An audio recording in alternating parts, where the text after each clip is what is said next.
Shalom Bapak Ibu dan teman-teman semua. Ini lagi-lagi terjadi perihal peristiwa intoleransi seperti yang ada di layar, dan ini kembali ramai karena postingan dari Pak Pendeta Herson pada beberapa hari yang lalu, sekitar 1 minggu yang lalu. Seperti yang ada di sini, perihal penolakan gereja Toraja di Sungai Keledang, Samarinda, Kaltim ataupun Kalimantan Timur. Dan dalam penjelasan dari Ibu Gembala menyampaikan bahwa mereka ini sudah sekian lama mengurus perihal perizinan gereja tersebut, tetapi sampai saat ini juga belum ada hasilnya. Dan tadi saya coba cari mengenai peristiwa ini, dan ternyata Bapak Ibu memang benar ini sudah lama sekali seperti yang ada di sini. Ini pada beberapa tahun lalu dikatakan bahwa penolakan pembangunan gereja di Sungai Keledang warga sebut bukan karena intoleransi. Mari sama-sama kita lihat di sini dikatakan bahwa media sosial baru-baru ini kembali ramai perihal adanya pemasangan spanduk yang menyatakan di dalamnya perihal penolakan pembangunan gereja oleh sebagian warga yang ada di RT 24 Jalan TMD. Lalu kemudian lebih lanjut lagi dikatakan bahwa salah satu warga yang enggan disebut namanya mengungkapkan bahwa penolakan ini bukan karena sikap intoleransi, melainkan warga lainnya hanya diminta persetujuan untuk kegiatan beribadah. Namun seiring dengan berjalannya waktu, permohonan tersebut justru semakin mengarah pada rencana pembangunan rumah ibadah. Nah, ini sebenarnya Bapak Ibu ya, mengapa sampai hari ini kita sangat mengharapkan adanya kajian ataupun revisi perihal SKB 3 Menteri itu. Ini bukan soal membedakan suku dan agama, tetapi kami menolak karena mereka warga pendatang. Ini bedanya apa Bapak Ibu? Ini bukan soal membedakan suku dan agama, tapi kami menolak karena mereka warga pendatang katanya. Silakan saja kalau kegiatan beragama, tetapi untuk membangun gereja ya tidak katanya. Jadi kalau mereka bangun gereja, masalahnya di mana sebenarnya? Ya kan mereka itu juga sama-sama warga negara Indonesia, sebagaimana yang diamanatkan oleh konstitusi bahwa setiap orang yang statusnya warga negara Indonesia, entah dia berasal dari daerah manapun, yang terpenting adalah dia statusnya warga negara Indonesia. Dia punya hak yang sama untuk bisa aman nyaman melaksanakan kegiatan peribadatan, karena itu adalah hak yang dijamin oleh konstitusi.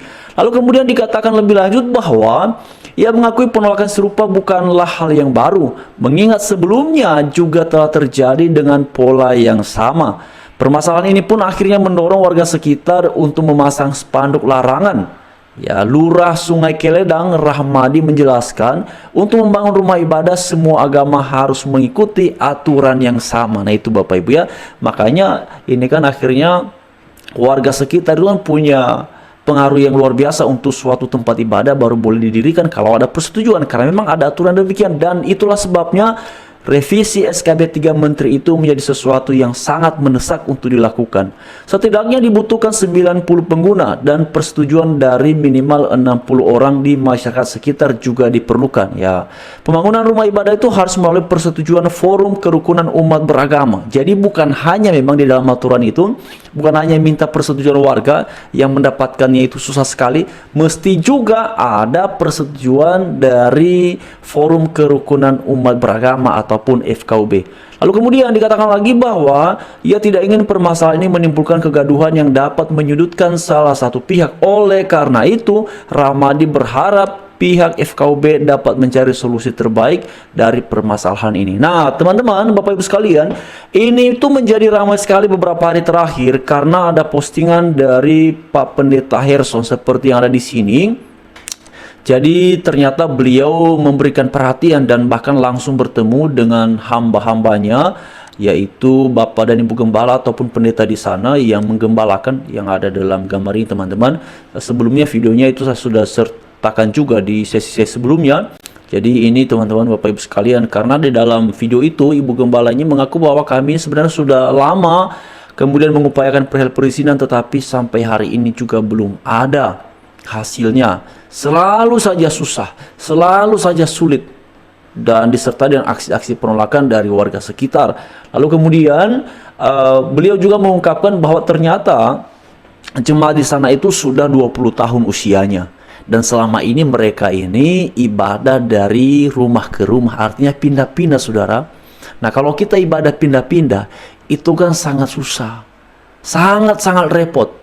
mulai dari fasilitas ataupun peralatan yang diperlukan, prasarana yang dibutuhkan untuk kegiatan ibadah, entah itu mimbar, alat musik, sound system, dan segala macamnya. Ini kan harus sering berpindah-pindah. Ini kan berat. Lalu kemudian juga diungkapkan bahwa mereka ini juga selama ini bahkan ibadah di bawah kolong rumah.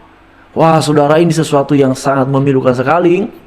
Di tengah-tengah kita punya pengakuan perihal semboyan Bhinneka Tunggal Ika, di tengah-tengah kita punya konstitusi Undang-Undang Dasar 1945 yang menjamin kebebasan setiap warga negara Indonesia untuk beribadah, tapi pada kenyataannya masih ada warga negara Indonesia yang justru haknya untuk beribadah belumlah diperoleh secara utuh, secara lengkap.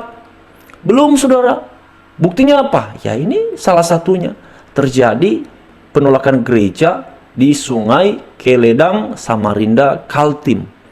Dan karena itulah kita sangat mengharapkan Pak Prabowo Subianto memberikan atensi perihal ini. Saya lihat dalam postingan dari Pak David Herson ini, beliau sudah mention ya kepada Prabowo, kepada Pak Gibran, kepada Seskap Teddy, lalu kemudian juga kepada pimpinan DPR, ya Sufmi Dasko, lalu kemudian juga kepada pejuang toleransi staf sus Menteri Agama hari ini, yaitu Gunggun Gumilar.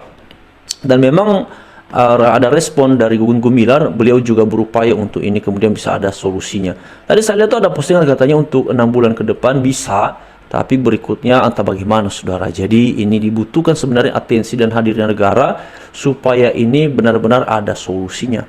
Nah, terima kasih banyak kepada Pak Pendeta David Herson. Ini luar biasa sekali. Ini kan peristiwa penolakan gereja ini kan sudah lama sekali terjadinya, Bapak Ibu. Sampai hari ini mereka masih berjuang. Ini kan dalam ulasan tadi itu kan tahun 2024 ya. Jadi ini sudah 2026, ini sudah sekitar 2 atau 3 tahun. Berarti selama ini mereka berjuang, mereka beribadah, harus pindah dari sana ke sini. Aduh, saudara, ini sesuatu yang sangat memilukan sekali. Dan karena itulah kita mengharapkan ketegasan dan hadirnya negara dalam kondisi, dalam keadaan yang seperti ini.